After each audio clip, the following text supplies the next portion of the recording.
మాలమాదిగల్ని మహాత్మా గాంధీ హరిజనుల పేరు మీద పిలిచాడు, మీ అందరికీ తెలుసు. అంబేద్కర్ ఆ పదాన్ని వ్యతిరేకించాడు. హరిజనులు అంటే అర్థం ఏమిటి? దేవుని బిడ్డలు అని అర్థం. దేవుని బిడ్డలంటే ఎవరు?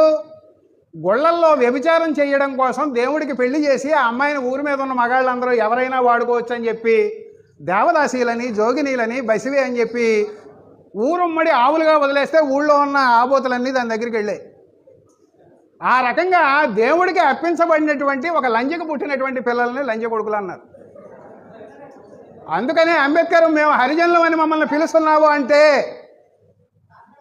మేము లంజలకు పుట్టిన వాళ్ళని చెప్పి మమ్మల్ని హీనపరుస్తున్నట్టు, కాబట్టి మమ్మల్ని హరిజనులని పిలవడానికి వీల్లేదని చెప్పి అంబేద్కర్ కేంద్ర ప్రభుత్వం మీద వ్యతిరేకత వ్యక్తం చేశాడు. ఆయన ఆ మాట కారణంగానే హరిజన పదాన్ని కేంద్ర ప్రభుత్వం నిషేధించింది. అంటే ఇలాంటి చరిత్రలు మనం